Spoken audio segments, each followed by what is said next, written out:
Hi! Okay. I don't know why I did that. I just. I always see YouTube bloggers starting all enthusiastic and energetically, so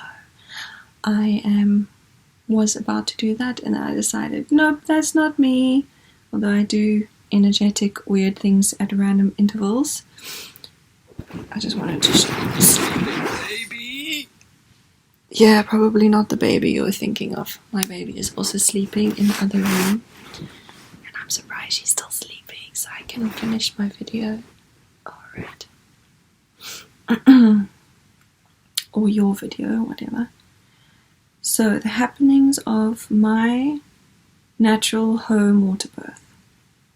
In the previous video, I already spoke about why I did natural, why I did home, and in this video you'll find out why water.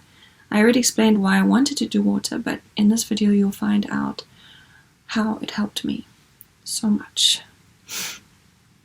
Alright, so on the, hang on a second, 31st of October, just wanted to see if October ended on the 30th or the 31st. Anyway, on the 31st was a Thursday. Me and my husband were walking around and doing normal day-to-day things.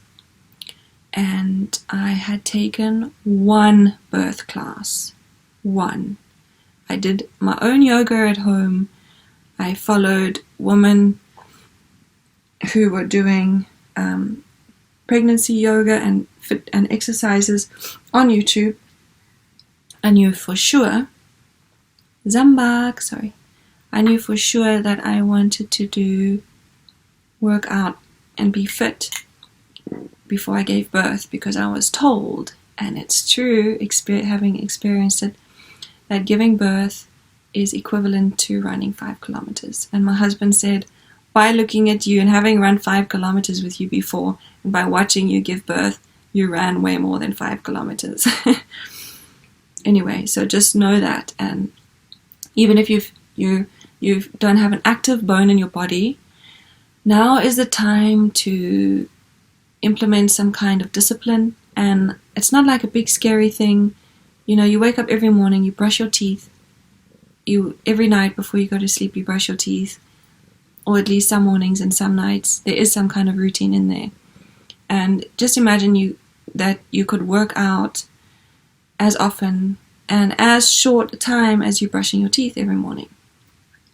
And that's what I essentially did. I just did 10 minutes a day.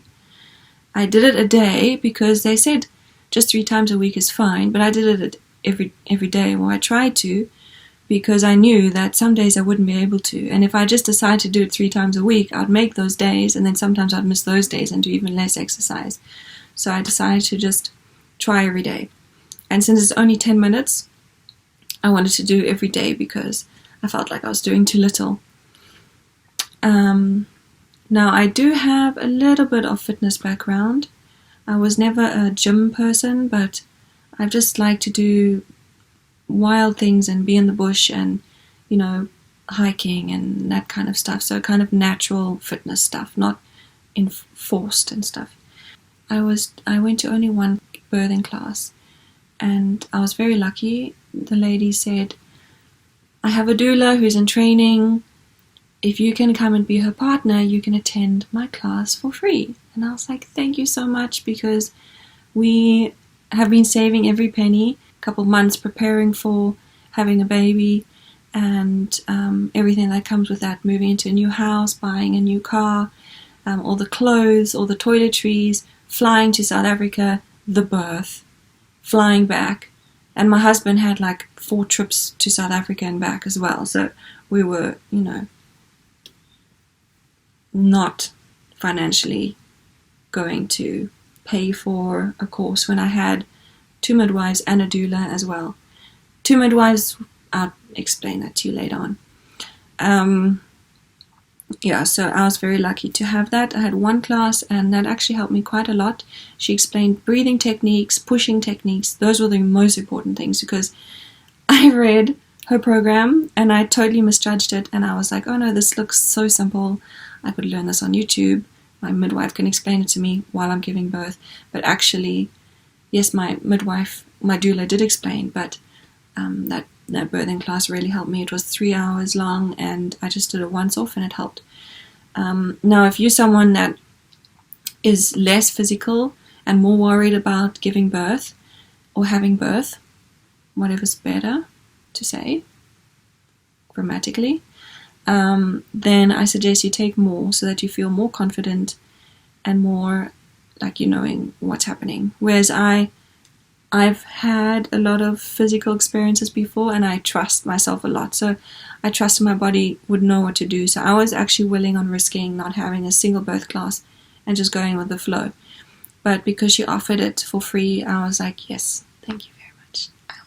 I'll do that and learn as much as I possibly can. And I did, and I wrote everything down like a nerd in the class. And I literally went to the class a week before I gave birth, so I was pretty close, and I was already just going on 9 months pregnant.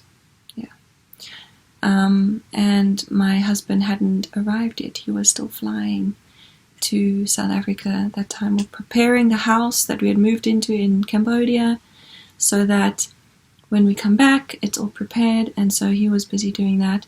And he flew in, because I gave birth 2 weeks early, but he was supposed to fly in 2 weeks before I gave birth, and I literally gave birth 3 days after he arrived. And so I'm very lucky that he was here in time. The midwives actually told me, don't worry, don't stress, because 2 weeks before he flew in, I was freaked out that I was going to give birth, because I felt my body preparing. Things were changing. The baby had dropped down. I was feeling heavier. I was like, oh my gosh, this baby is going to come out any moment now. And my husband still wasn't at home, and I was freaking. I actually went through a very stressful time that time. And luckily my mom and my mom's friend were around, and they helped me emotionally a lot with that. But I only gave birth 3 days after he arrived, and when I was freaking out, my midwives told me, don't worry, every birth we've had, the baby does not come out until the dad is here. They said they've literally had a woman whose baby, she was in labor, but she didn't dilate. And literally as the father walked through the door into the room, she started dilating. And so women's bodies are very much attached to their emotional side. And that's why I really highlight for you as a woman to make sure you're in the most comfortable environment that you can be when you give birth. And you trust everyone around you, you have the right light in the room, you have the right things to focus on. Some people need like something to look at and focus on, like a focal point. And like lights or candle or crystals or picture or a freaking corner of a door, whatever. So it helps a lot of women. I was all over the place. I was here and I was there and I was just everywhere. So I didn't focus on anything except the pain, I guess. So on Thursday, the third time I start, I started to feel something strange in my stomach. And I didn't know what it was. Now I know. I was in early labor already. There's 3 stages of labor: early, active, and then transition. And early labor can last a very long time. You barely feel anything. You can be still washing the dishes, scrubbing the floor, cooking, eating, shopping, watching movie, whatever. And you might feel something, but it's not painful yet. And that can last anywhere from like 2-3 hours to a whole day. And for the whole Thursday I was having early labor and I didn't know. And I made a WhatsApp group with my midwives and my doula and my mom and my husband, so that I can update them, because I knew my birth was coming up. And I told them that, okay, my stomach is like spasming, like, you know, when a muscle spasms and becomes hard. So my stomach would do that into 2 like points, and not 2 points, but 2 bulges, like this on either side, and would like spasm for a couple seconds and then relax and spasm and relax. And I was like, what is going on? So I told my doula, or the group, and she said that it's normal, and that it's probably something I don't remember. But she had the idea that I'm probably in early labor. That's what was happening. And then I went to sleep, and about 3 a.m. in the morning, active labor started. That kept me awake, and I was like, what is this pain? I'm like, is this Braxton Hicks? Now, Braxton Hicks is fake contraction. Not really fake. Your body does them to prepare you for labor. So I was like, is this Braxton Hicks? And I know that Braxton Hicks are irregular and don't follow a pattern, whereas real true labor follows an exact pattern. Like, you can time it a couple seconds apart from a couple seconds variation, but pretty exact. And so I decided, well, since if it's real labor, I need to time it. So I had about 5 on my own before I woke up my husband, just to be like, okay, this feels pretty timely. Let me wake up my husband now. And I asked James to wake up, or I told him what was happening, and of course he was awake. And then we timed it together. And after another 5 contractions, we realized, yes, this is real labor. And so my husband contacted my doula. Now, difference between doula and midwives. A doula is like a birth mother. She helps you emotionally, spiritually. She tells you what to do, what to eat, what to drink. She's very in support. She supports you. She's there all the time. And she's like a birth mother. And then midwives are more on the medical side. So they will examine you. They'll tell you what's happening. They'll tell you, okay, this is an emergency now. We need to go to the hospital. They'll weigh the baby. They'll take the heartbeat and, all the medical side. And so in my situation, I first had to inform the doula, and the doula would then inform the midwives. But I informed the WhatsApp group, so they all knew. And she was at another birth, and luckily this was not a first-time client.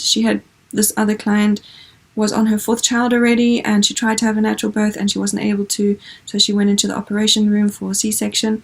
And she said, you know what, Laurette, this is a new mother, she's having a natural birth, I've done this process before, you can go, my husband's here. So she was able to leave her and come to my birth, thank God. Literally. And so she arrived at about 5 a.m. and on the phone, before she arrived, she told me to get into a warm bath, because I knew it was real labor, but she wanted to, make sure. She said that in a warm bath, if you bath for about 30 minutes, 45 minutes, and you get out, if it's Braxton Hicks, the contractions will go away. If it's real labor, they will intensify. So I got into the bath, they continued. My husband, we hadn't turned the geyser on yet because we were staying in a big house, we were renting a big house, we were staying in one room of a big house, and that house uses a lot of electricity, so we have to always only turn the geyser on 2 hours before we want to bath or shower, so the geyser wasn't on at that time. So my husband was running back and forth from the kitchen with a kettle to put into my bath to make it warm. And so I was then talking to my doula on my phone whenever I wasn't having contraction, because my doula told me to let her know as soon as I'm in labor, but she will only be coming when my contractions are 5 to 8 minutes apart. And at 3 a.m. when they started, they were already 5 minutes apart. So I don't know what happened to 20 minutes apart, because apparently that's where it's supposed to start. But it suddenly was 5 minutes apart. And it must have been progressing into active labor from early labor. I just didn't realize it until they were 5 minutes apart or something like that. Every body is different, and so we all experience it differently. And so I was just, like when you're having period cramps in the bath like this, and you're feeling like lightheaded, and you just want everyone to go away. Actually, at that point, I wanted everyone to be there. And so finally, my doula arrived first at 5 a.m. And I was still in the bath, and I didn't want to get out the bath because it was warm, and it's like a hot water bottle on my stomach. and my husband was then back in the kitchen trying to make me things to sustain my blood sugar levels, because you must snack. One of the biggest things I was told is that when you go into labor, you must eat a big meal as soon as possible, because that needs to sustain you. And when your labor gets more intense, you won't want to eat anything, just small snacks. And it's worse if you're fatigued, you've got low blood sugar, and you're having contractions. So you eat early on a big meal. And then throughout, just snack. And my husband made me, James made me yogurt with berries and honey. And I was eating that to sustain myself. But I also didn't feel like it. I was kind of forcing it because I was a little bit nauseated.